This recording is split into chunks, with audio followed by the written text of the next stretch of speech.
Uma grande entidade espiritual nos convida a carregar a nossa própria cruz. Então, uma pessoa pergunta se isto serve também para as nossas famílias. Sim, serve para todo tipo de compromisso, todo tipo de proposta de vida. Agora, a família é uma cruz para a gente carregar quando se trata de uma família kármica.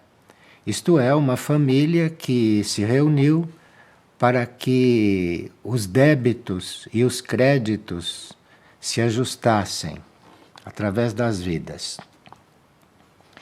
Mas quando se trata de uma família espiritual, uma família reunida por afinidade de almas ou por afinidade de espíritos, ou uma família que se reúne porque todos têm uma meta parecida ou a mesma meta, então esta família deixa de ser uma cruz. E a família espiritual é uma meta na humanidade futura. Hoje são raras as famílias espirituais. E nas famílias espirituais não há conflitos, não? Como normalmente se vê na maioria das famílias.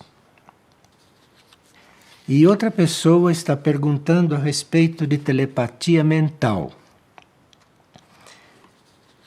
Telepatia mental é um assunto muito delicado e quando se percebe que existe telepatia mental entre duas pessoas, isto é, comunicação de um mental para o outro, isto tem que ser feito com muito cuidado para que não se interfira no livre-arbítrio do outro.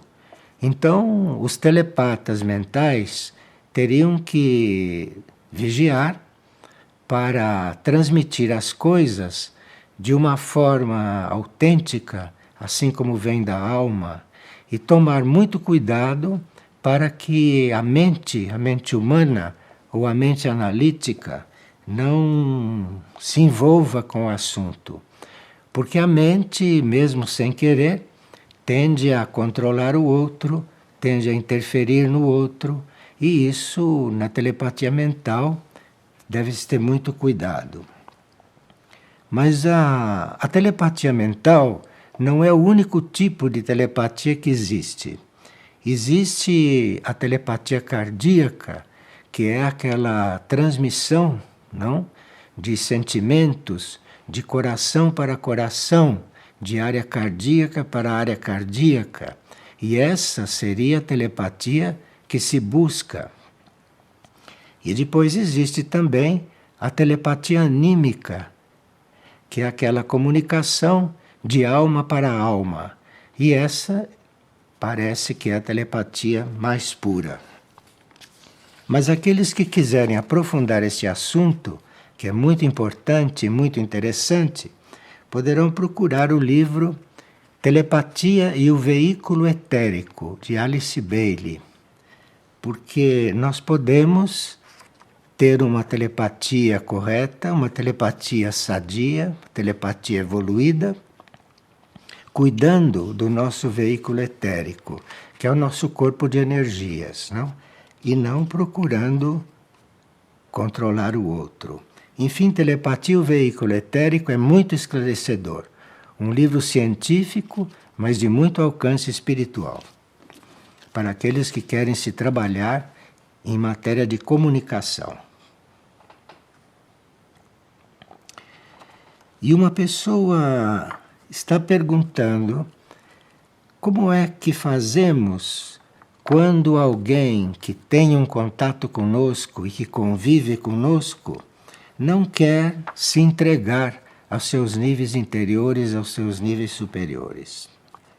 Bem, isso é um assunto que tem que ser tratado muito amorosamente, com muita paciência, não? e com muita fé nas forças superiores do outro indivíduo. Agora, as dificuldades que temos nas nossas comunicações, nos nossos relacionamentos, as dificuldades são oportunidades de nós treinarmos tenacidade e paciência. Reflitam bem nisso, porque ao invés de entrar em conflito, não, nessas dificuldades, é preciso ali ter consciência de que a gente está treinando também a paciência e a tenacidade. Tenacidade no sentido de não desistirmos da nossa meta nessas comunicações. E esta mesma pessoa pergunta se os 3 dias de escuridão anunciados nos livros sagrados e em muitas crônicas, se esse período de obscuridade isto se é verdadeiro, se é concreto ou se é uma coisa simbólica. Bem, a simbologia está na palavra dias, porque não se trata de um dia de 24 horas. A palavra dias aqui, nos livros sagrados, está se referindo a um ciclo.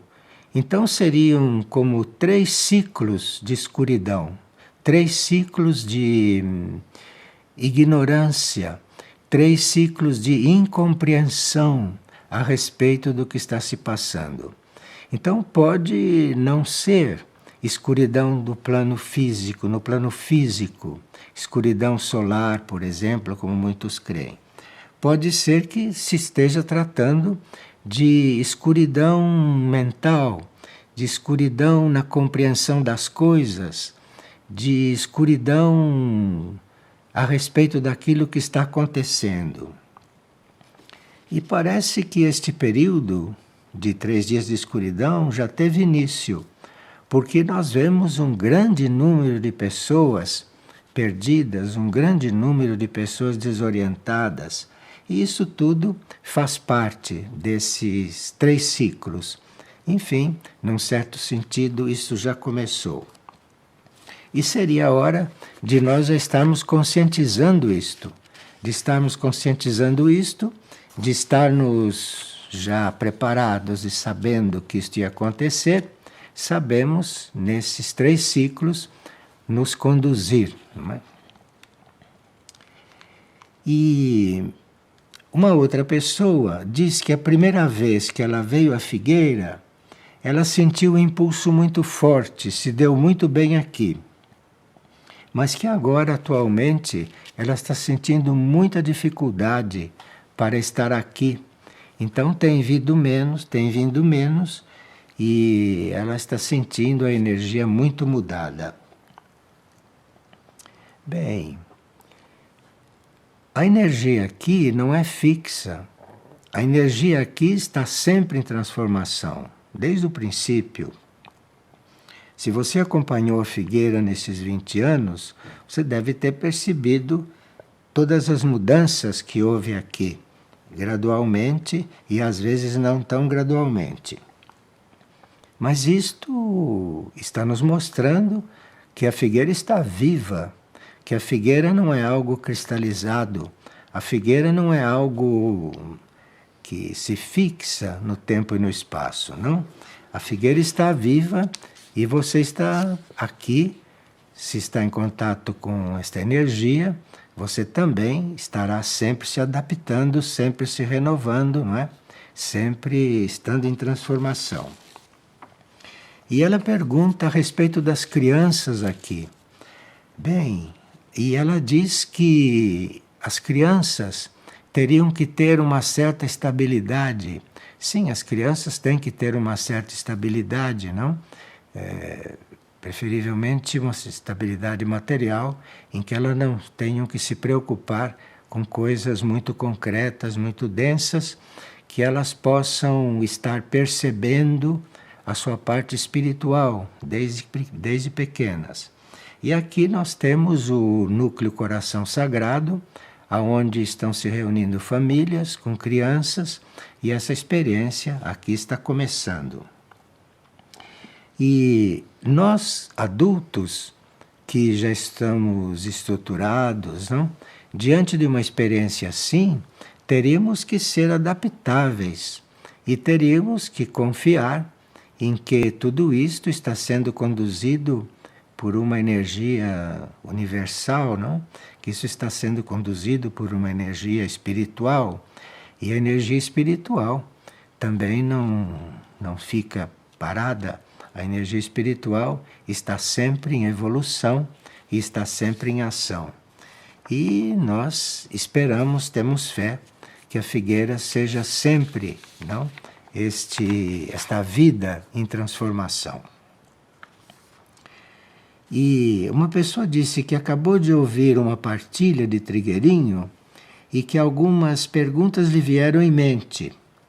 Por exemplo, o que vem depois do deserto? Nós vimos que deserto é um estado de aridez, não? Que a uma certa altura da vida, todas as pessoas atravessam esse estado de aridez.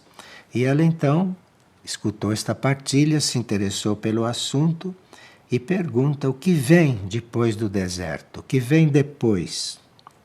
Então, se o deserto for bem vivido, isto é, se este período de deserto, não? Se este período de aridez for bem vivido, se nós extrairmos bastante experiência deste período de aridez e ali desenvolvermos muitas qualidades que em períodos normais de vida se desenvolve mais lentamente, não? Se isto for muito bem vivido, nós saímos deste deserto com muito mais clareza. Nós saímos deste período de deserto com muito mais compreensão de todas as coisas. De forma que, quando nós estamos percebendo que vamos entrar em um período de aridez, é muito inteligente e sábio não fugir desse período, mas ir percebendo que ele vai se aproximando e nós vamos nos preparando para entrar nele, para assumirmos essa aridez na certeza de que quando ela terminar, porque tudo que começa um dia termina, quando ela terminar, nós estaremos muito mais lúcidos e muito mais compreensivos, não? Diante de todas as experiências da nossa vida. E esta mesma pessoa pergunta se o que dentro de nós, no nosso comportamento, pode se transformar em um câncer. Isto é preocupação de muita gente hoje em dia. O câncer, pelo que diz a medicina espiritual, o câncer é um produto da maldade, ou da nossa maldade acumulada, ou é um resultado da nossa maldade praticada no passado mais ou menos recente. Então, o câncer, segundo a medicina espiritual, é o resultado da prática da maldade, ou da maldade interna, não? Que não se manifesta, mas que está latente dentro de nós. E de forma que esta pessoa precisaria, para terminar com este medo, terminar com esta apreensão, estar sempre em vigilância consigo mesmo, fazer sempre exames de consciência e qualquer sinal de maldade deve ser detectado, amenizado, transformado ou deve renunciar a ele. Renunciar a ele e cuidar das suas ideias. Muitas vezes o câncer não é compulsório. Mesmo que ele esteja previsto no nosso destino humano, ele pode não ser compulsório. Se nós mudamos a relação com certas ideias ou com certos princípios nossos. Então o câncer vem para queimar muitas coisas. Se nós nos transformamos profundamente, isto é, se nós mesmos cuidamos de queimar simbolicamente, não? Fazemos desaparecer tudo isso que é maldade em nós, esta espécie de destino pode se transformar. Nem sempre isto é compulsório. E esta mesma pessoa está também estudando o aspecto das nossas glândulas. E parece que está havendo casos na família de começo de tireoide, não, de mal de tireoide. E ela está perguntando qual seria a causa disto. A glândula da tireoide está ligada à nossa criatividade. Então, quando nós reprimimos o nosso lado criativo, a tireoide passa a ter problemas. E também em muitos casos em que nós estaríamos preparados ou destinados a viver uma vida criativa e permanecemos na vida da maioria, na vida como todo mundo vive, quando já chegou a hora de mudar de vida e a alma ou o ser interior percebe que não vai conseguir que esta pessoa saia da vida comum e entre numa vida própria para ela, ideal para o seu espírito, aí pode sim haver problemas de tireoide. Não só de tireoide, mas problemas glandulares de um modo geral. Porque são as glândulas que regulam grande parte do nosso organismo, ou regulam quase tudo. E a respeito da misericórdia, da energia da misericórdia, alguém está perguntando se foi Cristo, Jesus, que trouxe esta energia para a Terra. Bem, Cristo Jesus encarnou esta energia da misericórdia, não? Encarnou, e todo o episódio da sua paixão manifesta isso. Tanto assim que no final ele pede misericórdia para tudo aquilo que tinha vindo de mal ao seu encontro. E só a misericórdia cósmica, não é, pode encaminhar a humanidade para um destino diferente desse destino que ela está cavando para si. Então, este tema da misericórdia cósmica, é muito atual para nós. E nós estamos assistindo que só um ato de misericórdia do cosmos poderá transformar a situação que a humanidade está criando para si e para o planeta. Mas essa misericórdia já começou a se manifestar há 2013 anos atrás, quando Jesus viveu tudo o que viveu, já se viu a presença desta misericórdia nos atos dele e naquilo que, como ele recebeu, não é, tudo aquilo que veio ao seu encontro.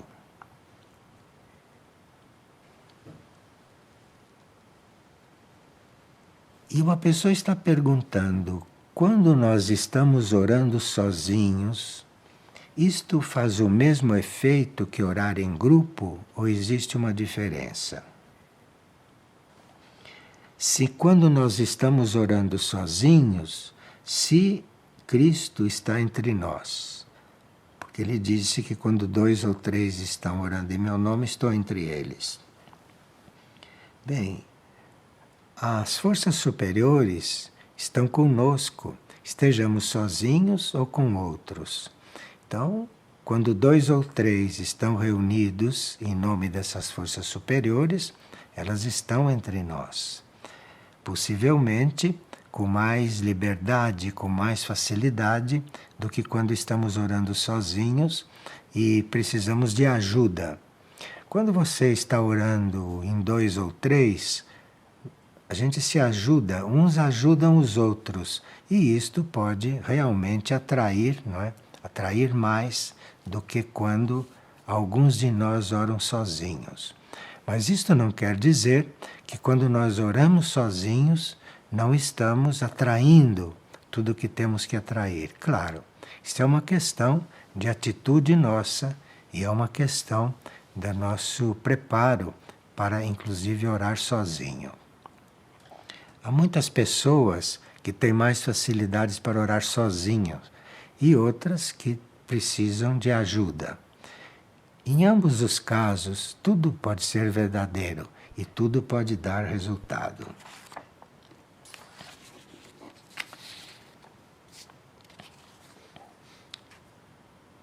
Se nós podemos falar alguma coisa sobre pessoas que fazem 21 dias de jejum ou jejum com dias marcados, não? Bem, e se ela, por exemplo, poderia fazer 14 dias de jejum? É preciso um pouco de cuidado com isso, porque o jejum de alimentos hoje deve levar em conta as condições do nosso organismo, as condições do nosso corpo físico. Em geral, o jejum pode consistir numa moderação permanente na nossa alimentação. Isto seria o jejum ideal. E não a gente submeter o corpo físico, ora a períodos de muita alimentação e ora a períodos de nenhuma alimentação.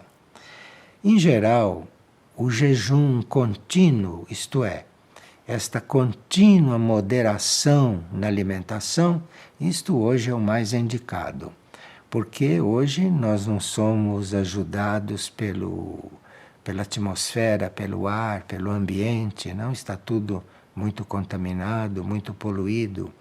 Então, se nós nos mantemos uma alimentação moderada, nós vamos conseguir um equilíbrio geral e sem nenhum dano para o organismo. Mas isso não quer dizer que todos tenham que fazer assim. Há pessoas que podem fazer jejum normalmente e se manterem equilibrado, mesmo nos tempos de hoje e mesmo na situação de hoje. Quando se fala em jejum, logo se pensa em 40 dias de jejum, como muitos fizeram, não está escrito na Bíblia, e uniram 40 dias de jejum com 40 dias de deserto. Isso é para espíritos muito fortes, para espíritos que podem entrar num ritmo completamente diferente, como seja 40 dias de isolamento, 40 dias de jejum. Isto é um ritmo muito anormal. E o espírito precisa ser muito forte. Agora, claro que aqueles que conseguiram fazer 40 dias de jejum e 40 dias de deserto ao mesmo tempo, esses passaram por uma transformação inimaginável para nós. Mas isso são coisas não para o viver comum. Isto são coisas necessárias, por exemplo, quando temos uma encarnação de profundas transformações, mas profundas mesmo. Transformações tão profundas que o nosso ser externo, o nosso ser humano, os nossos corpos, nosso corpo físico, etérico, nosso corpo emocional, nosso corpo mental, precisam ser ajudados a quase serem transmutados como corpos. Então aí se compreende, ainda hoje em dia, um jejum desta natureza. Mas isto não é normal. E o normal hoje seria uma moderação permanente. E isso daria um bom resultado para quase todos. E outra pessoa pergunta: para comungar é necessário ser batizado e ter feito a primeira comunhão? Isso são regras da Igreja Católica E aqueles que são católicos, praticantes, teriam que seguir essas regras. Mas, quando nós falamos de comunhão, nós não falamos só para católicos, claro. A comunhão é um ato de união com o nosso ser mais profundo, não? A comunhão é um ato de união nossa com o nosso espírito ou com a nossa alma, dependendo do grau de comunhão que nós estamos realizando. Então, ela pergunta também se precisamos confessar. Nós temos visto em várias partilhas que a confissão é muito saudável, porque quando nós confessamos, nós estamos eliminando coisas do nosso subconsciente ou mesmo do nosso consciente. Então a confissão é um ato de liberação, é um ato de nós reconhecermos aquilo que temos dentro de nós e confessarmos, isto é, e tirarmos aquilo de dentro de nós, manifestarmos aquilo. E quando confessamos, sozinhos, não? Que reconhecemos, fazemos esse exame de consciência e vamos nos confessando, então nós vamos nos esvaziando. Agora, quando temos um confessor, ou quando dispomos de um confessor, então quando nós eliminamos aquilo, quando nós nos liberamos daquilo, o verdadeiro confessor irradia para nós uma energia e pode até fazer com que haja uma substituição dentro do nosso ser. Nós confessamos, quer dizer, nós emitimos, ficamos liberados de muitas energias. E o confessor, quando nos ouve, quando nos escuta, ele deve estar comunicado com os níveis superiores, deve estar em comunicação com os níveis superiores, e ele pode ser canal de uma energia nova, de uma energia mais forte, de uma energia, enfim, bem diferente da nossa, que vai se alojar naquele espaço que nós deixamos vazio. Agora, o que a pessoa quer saber é se esta confissão precisa de um confessor. Não, você pode confessar para o universo, você pode confessar-se diretamente a Deus. Isso fica um fato entre você e Deus, entre você e o universo, e você pode se esvaziar também. E neste caso, é Deus ou o universo que vai lhe preencher quando você abrir esse espaço. E ela está perguntando também se nós, para fazermos tudo isso, teremos que frequentar uma igreja. As igrejas devem nos ajudar a fazer isto, não? Mas nós podemos fazer isto independentemente de estarmos numa igreja. Nós fazemos isto conosco e com o hábito de fazer isto, com a tenacidade de fazer isto, com a boa intenção de fazer isto, vamos construindo dentro de nós o nosso templo. De forma que quem está fazendo isso, não indo a uma igreja, pode estar construindo o seu templo interno. Agora, quando se vai à igreja, supõe-se que aquilo exista para nos ajudar, não é, a construir esse templo interno dentro de nós. Porque numa igreja encontramos recolhimento, encontramos tudo aquilo que seja necessário, entre as coisas que sozinhos nós não poderíamos encontrar.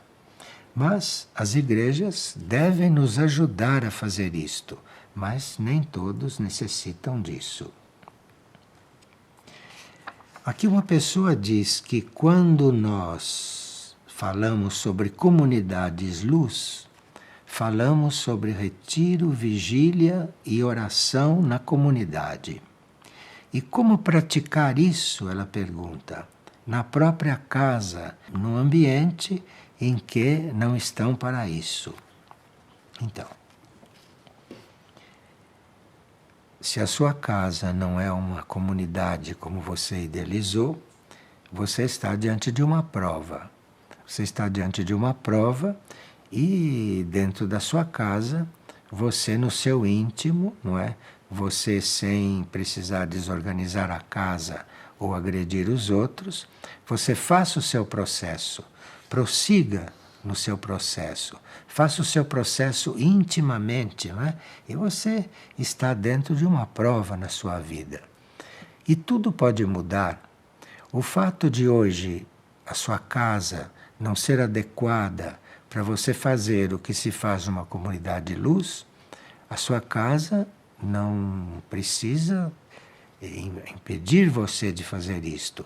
Você faça isso na sua casa, faça isso no seu interior. E tudo pode mudar, tudo pode mudar. Não, você não sabe o que pode acontecer na sua casa se você fizer isto realmente direito no seu interior e com toda a intensidade. É imprevisível o que possa acontecer. E digamos que com tudo isso o seu ambiente não mude.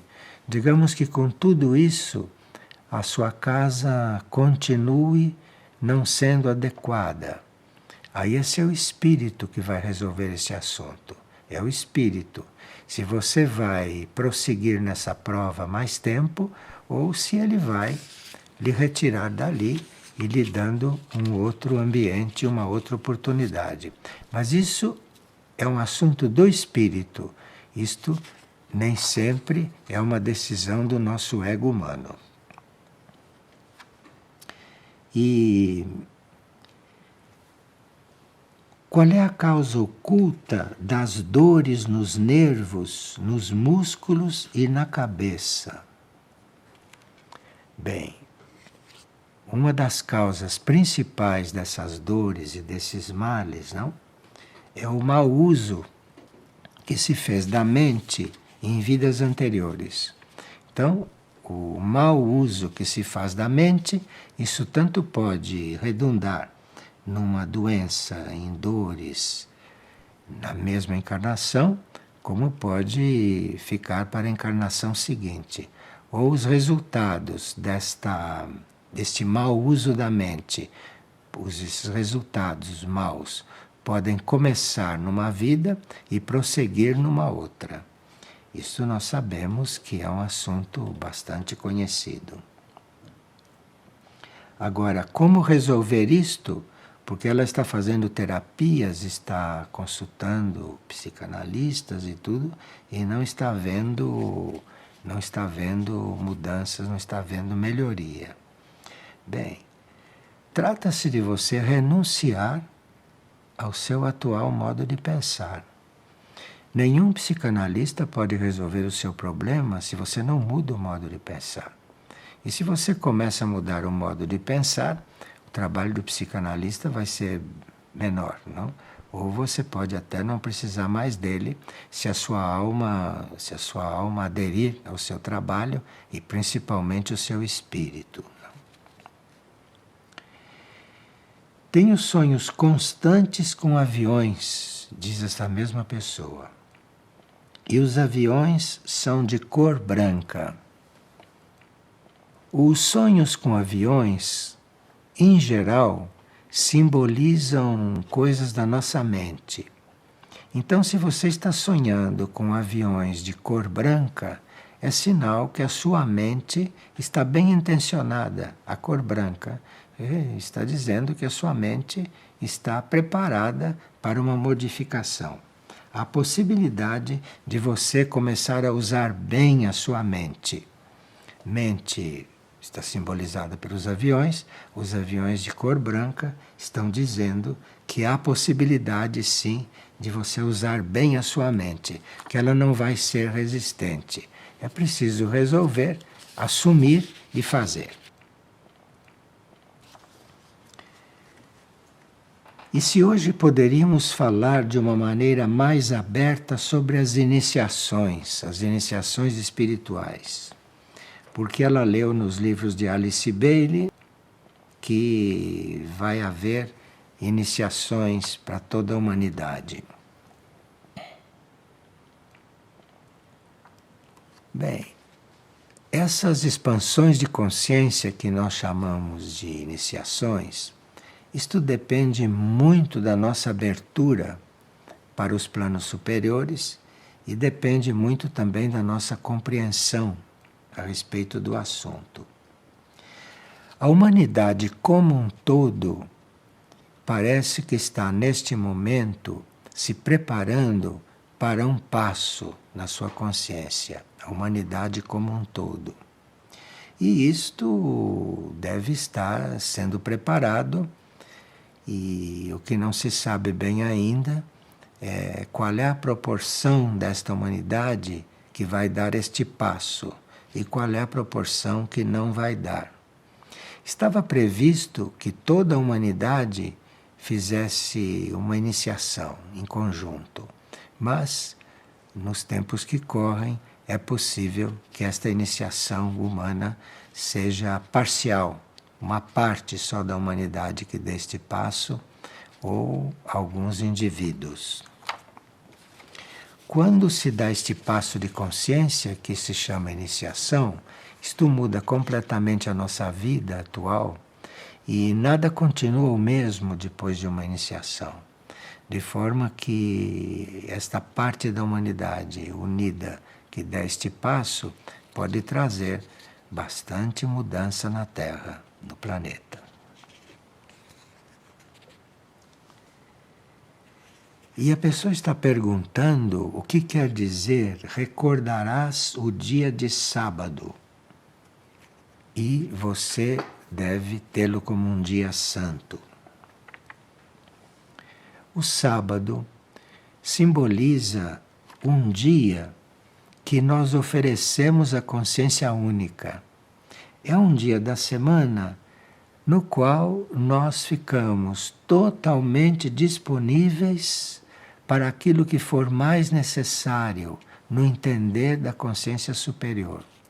Então você vive a sua semana e um dia, que é chamado de sábado, este dia é o dia que você entrega, é o dia que você dedica, é o dia que você oferece à consciência superior para vivê-lo como a sua consciência superior entender. Isso seria o sábado, no nosso entendimento. E quando você forma o hábito de viver o sábado, quando você forma o hábito de oferecer este dia, não? Com a continuidade desta oferta, muitas coisas importantes, internas ou até externas, podem acontecer para você. E no livro Os Mistérios da Cruz, na atual transição planetária, encontra-se muitos convites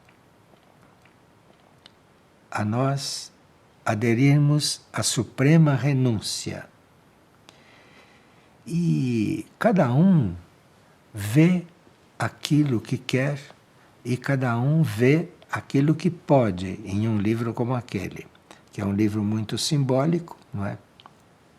E ali cada um se localiza e vê o que ele quer dizer. Isso depende do nosso ponto evolutivo. Então ali está falando de grande renúncia, suprema renúncia. Suprema renúncia é algo que nós vamos ter necessidade de viver depois que fazemos muitas pequenas renúncias.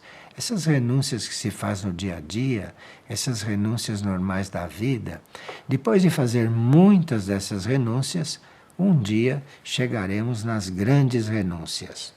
E os mistérios da cruz na atual transição planetária estão falando desses graus de renúncia também.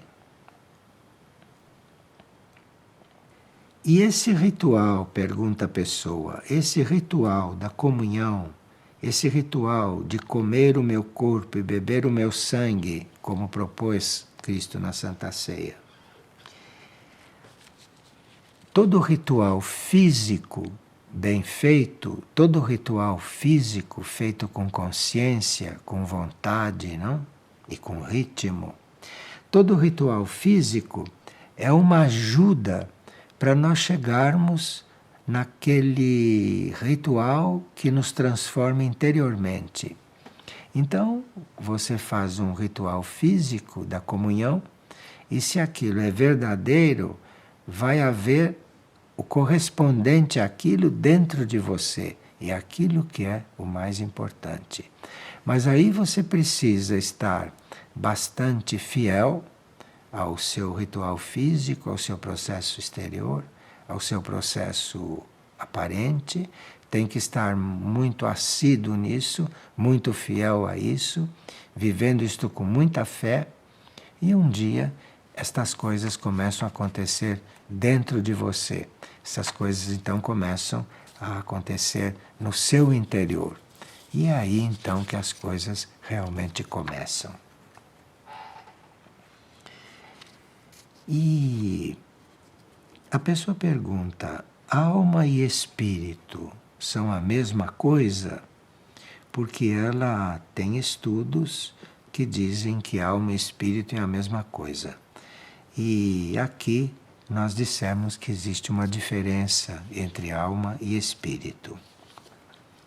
Essas questões de definição variam muito com a nossa necessidade de nos aprofundarmos. Então, quando se diz que alma e espírito não são a mesma coisa, não quer dizer que sejam coisas muito separadas.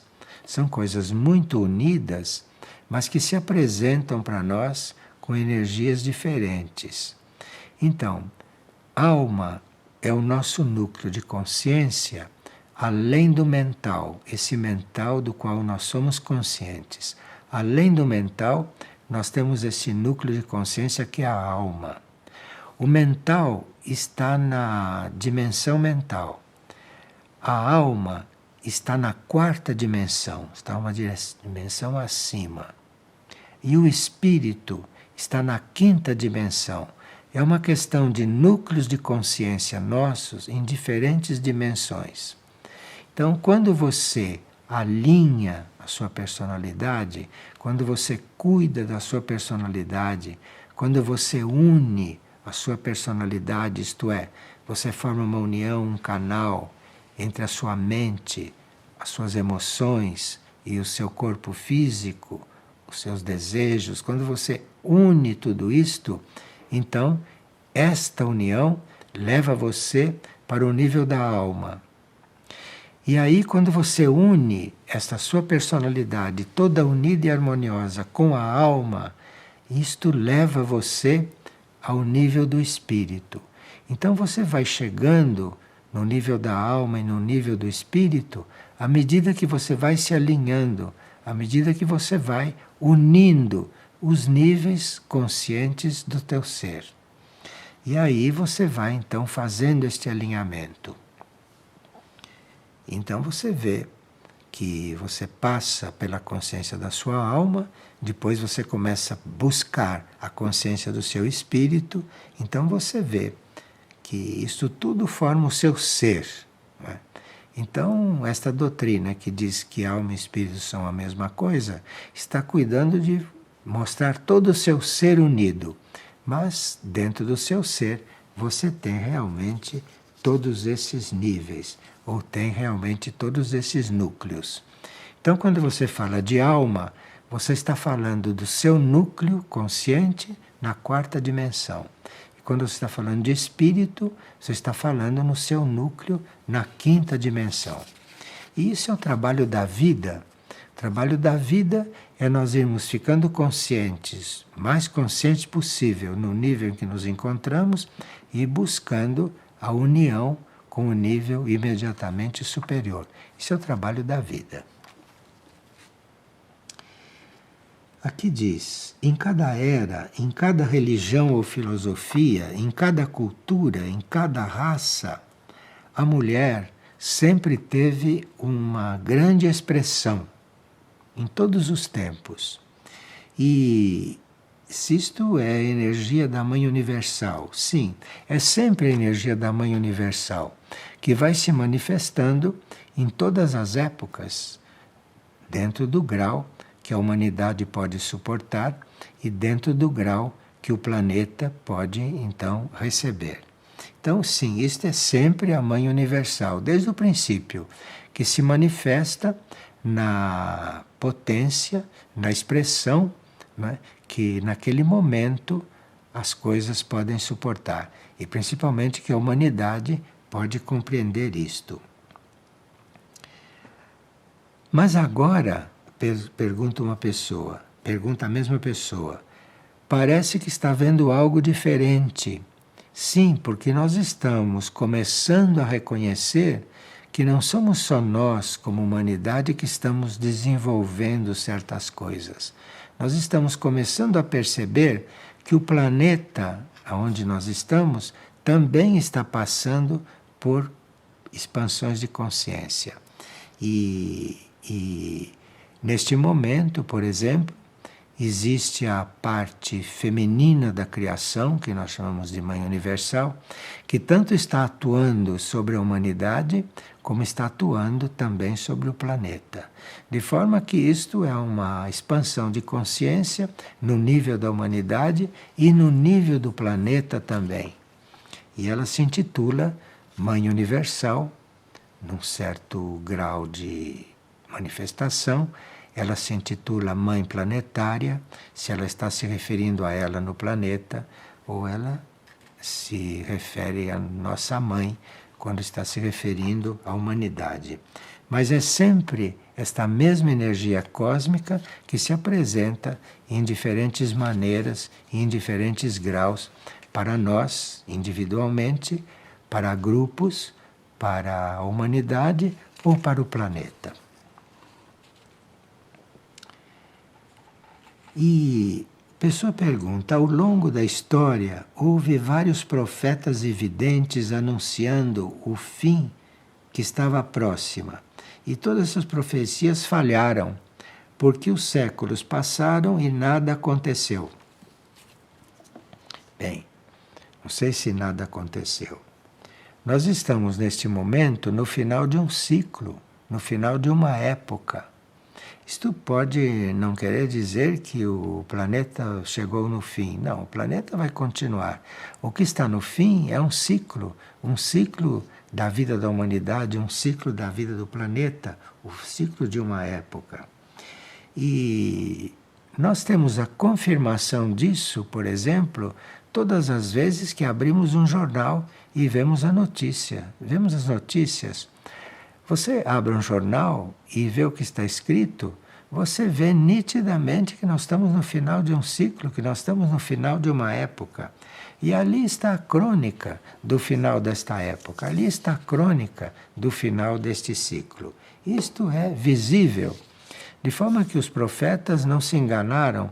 Os profetas disseram algo que está acontecendo e muitas coisas que eles disseram já aconteceram nos outros planos. Só faltam se projetar aqui. Porque uma profecia, ela vê algo em um plano muito superior. Um plano muito acima deste plano onde nós vivemos. E se um profeta viu isto, é porque isso está lá em cima, se preparando para descer, ou já está descendo. De forma que as profecias são uma questão de tempo para chegarem ao plano físico. Agora, uma profecia pode ir descendo para o plano físico, mas pode também ser mudada, ser transformada, porque pode não ser mais necessário. Uma profecia vem sempre para transformar uma coisa radicalmente. Se nós como humanidade, nós como consciências que estamos aqui nos planos para onde a profecia está descendo, se nós tomamos consciência e mudamos a nossa forma de ser e de agir, pode ser que essa profecia não seja mais necessária se realizar. Mas isto depende das transformações que a humanidade fizer. Depende das transformações que o mundo for fazendo. E isto é um trabalho também nosso.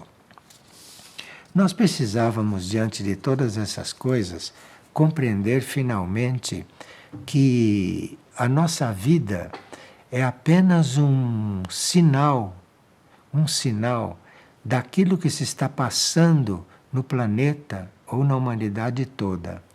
E a gente precisaria despertar para se descentralizar nesse sentido.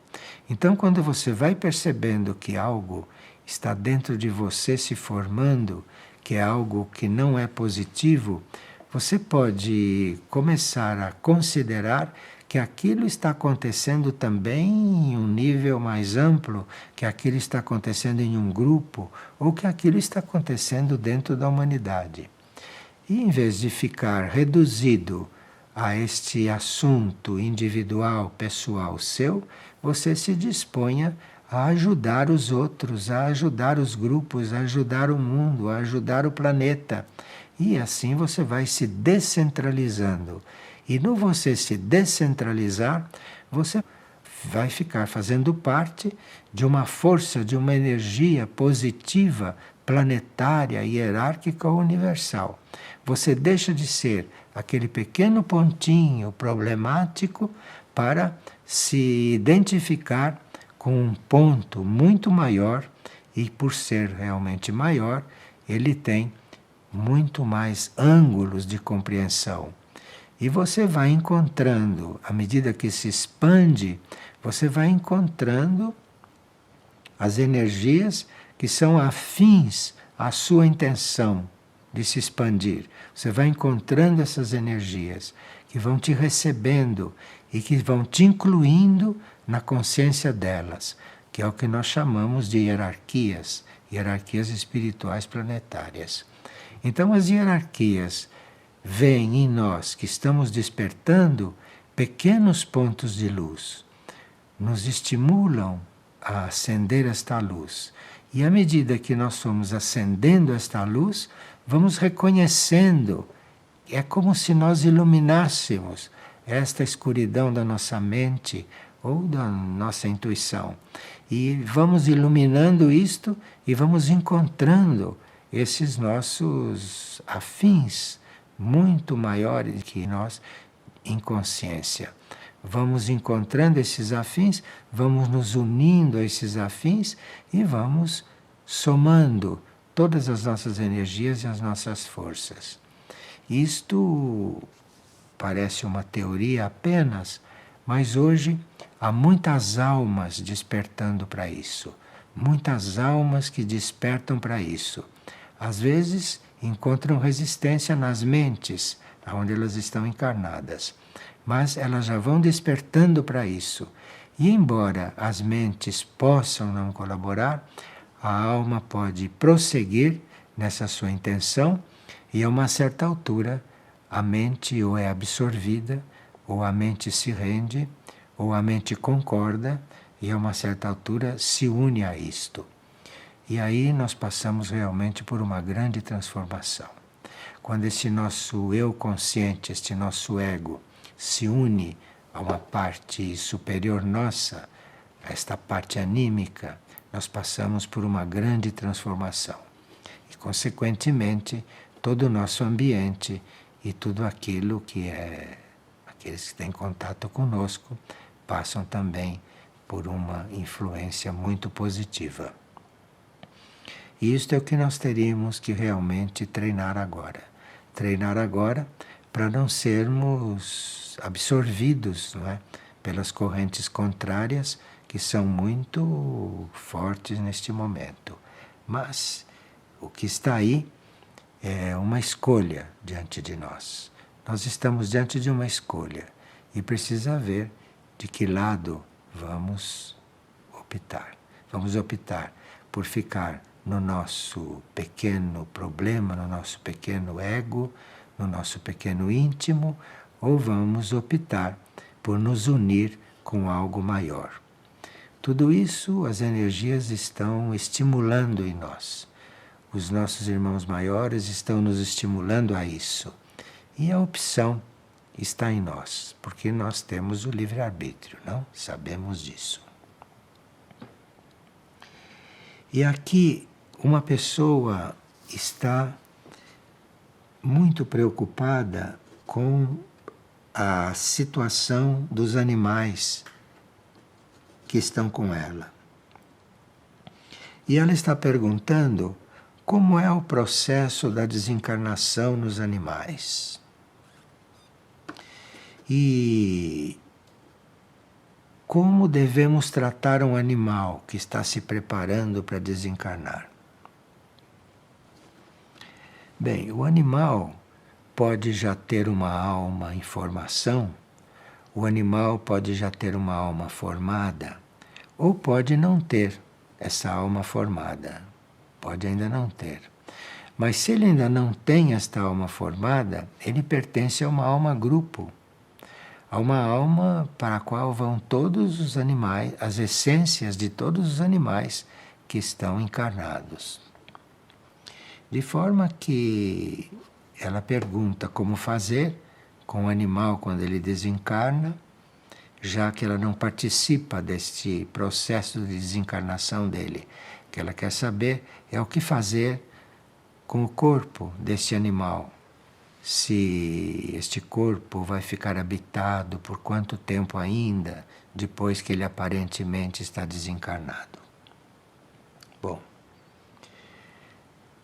eu acho que quando um animal doméstico, principalmente, quando um animal acaba de desencarnar, ele deve estar quieto, o corpo deve ficar quieto no ambiente em que ele vivia, em que ele viveu, no ambiente em que ele estava quando desencarnou, por algumas horas.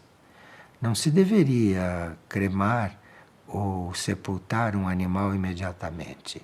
Deve-se deixar passar algumas horas, não é? E deixa passar algumas horas, porque com a alma formada ou sem alma formada, há sempre uma essência, sempre uma energia que se desprende daquele corpo. E se você aguarda algumas horas para que aquela energia se desprenda completamente, e enquanto isso, você cobre o animal com um pano, cobre um animal com um papel branco por algumas horas, e quando você, com seu coração, percebe que toda aquela vida já desencarnou, já está fora do corpo, isso é válido também para animais que não têm alma formada. Mas aquilo vai se desprendendo do corpo e você respeita aquilo, você respeita. Você cobre aquele corpo, deixa aquele corpo em paz para que este processo se dê bem simplesmente e bem tranquilamente. Isto é o que você pode fazer. Nós precisamos dar atenção aos reinos que convivem conosco nesse planeta. O reino animal, principalmente porque é aquele que depende muito de nós para a formação da sua alma, para a formação da sua mente, depende muito do contato conosco. E o reino vegetal depende também muito do contato conosco para ele desenvolver essa sua sensibilidade.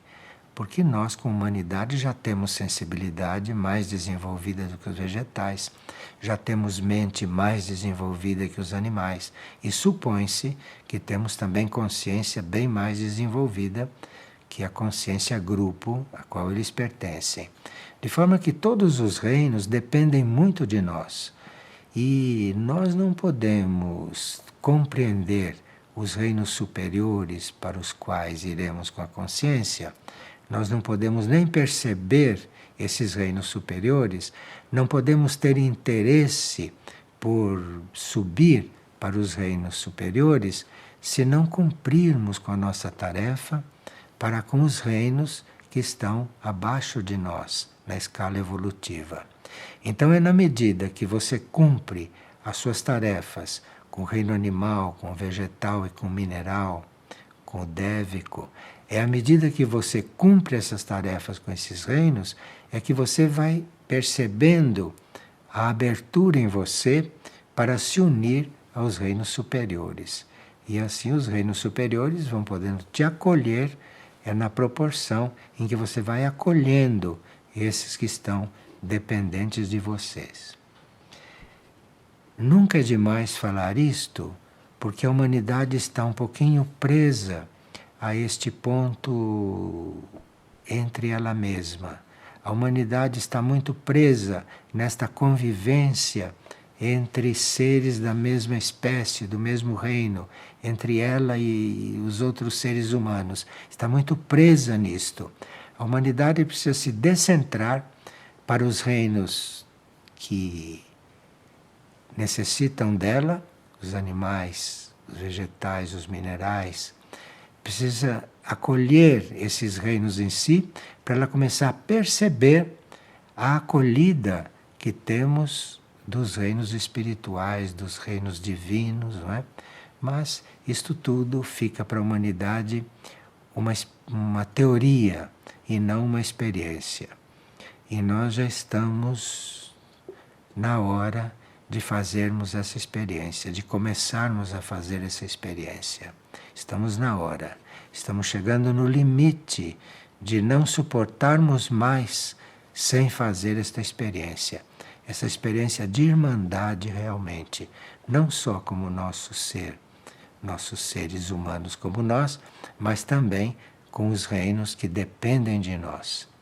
E assim podemos ter a porta aberta para toda uma linha evolutiva que está aí, nesta Terra, se desenvolvendo nesta época com muita intensidade, com muita energia e com muita beleza também.